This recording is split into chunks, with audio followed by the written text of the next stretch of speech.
கோவிலுக்கு போகிற புண்ணியமும் பலனும் ஜீவ நதிகளில் கிடைக்கும் அப்படின்னா நம்ப முடியுதா? உண்மையிலே சொல்கிறேன், கோயில் இல்லா ஊரில் கூட நதிகள் இருக்கும், ஜீவ நதிகள் இருக்கும். அப்படிப்பட்ட நதிகளில் குளிக்கிறது மகா புண்ணியம் அப்படின்னு பெரியவங்க சொல்லி வச்சாங்க. அதே மாதிரி தான் ஜீவ நதிகளும் அந்த நதிகளும் இருக்கிறது சில ஊரில் இருக்காது. அப்போ என்ன பண்ணலாம் அப்படின்னா, கடற்கரையில் குளிக்கலாம். அது குளிக்கிறதுனால உங்களுக்கு ஸ்கின் சம்மந்தமான பிரச்சனைகளும் போகும், உடம்பு ஆரோக்கியம் வரும், மன நிம்மதி வரும், சந்தோஷம் வரும் அப்படின்னு பெரியவங்க சொல்லியிருக்காங்க.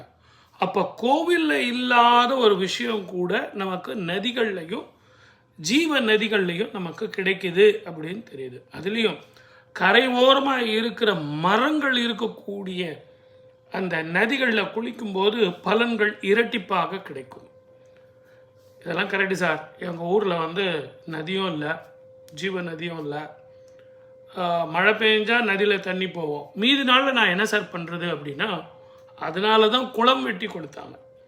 சில குளத்தில் குளிக்கக்கூடாது, அந்த குளத்து தண்ணியை நீங்கள் குடிக்கணும் அப்படின்னு சொல்லியிருப்பாங்க. அவ்வளவு பவித்திரமானது, அவ்வளவு டேஸ்ட்டாக இருக்கும். குளத்து தண்ணி பார்த்தீங்கன்னா இளநீர் மாதிரி இருக்கும்.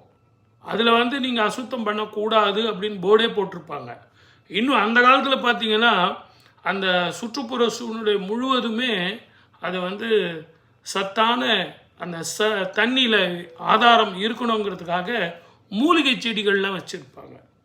அந்த மூலிகை செடிகள் ஊறி ஊறி ஊறி ஊறி பக்கத்தில் இருக்கிற ஒரு கோவில் கண்டிப்பாக இருக்கும். ஒரு அம்மன் கோவில் இருக்கும், விநாயகர் கோவில் இருக்கும், முருகன் கோவில் இருக்கும், ஏதோ ஒரு சிவன் கோவில், பெருமாள் கோவில் ஏதோ ஒன்று இருக்கும். அந்த கோவிலில் தினமும் செய்யக்கூடிய அந்த அபிஷேகங்கள், 16 வகையான அந்த அபிஷேகங்கள், அந்த இதை எடுத்துகிட்டு இந்த குளத்தில் சேர்ப்பாங்க. அந்த குளத்தில் குளிக்கிறது, அந்த குளத்து தண்ணியை குடிக்கிறது அப்படிங்கிறது மிகப்பெரிய ஔஷதம், ஆரோக்கியத்தை தரக்கூடியதாக இருந்தது. அதனால தான் நதி இல்லா ஊரில் குளம் வெட்டி அந்த குளத்து மூலமாக அந்த நீரினுடைய சக்தியை நமக்கு கொடுத்தாங்க. பஞ்சபூதங்களில் ஒன்று தான் நீர். அந்த நீருக்கு கிடைக்கக்கூடிய ஆதார சக்தி என்ன அப்படின்னா மனோபலத்தை தரும்.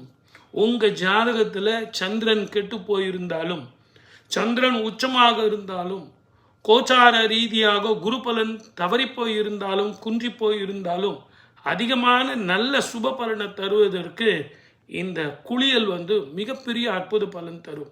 சப்ஸ்கிரைப்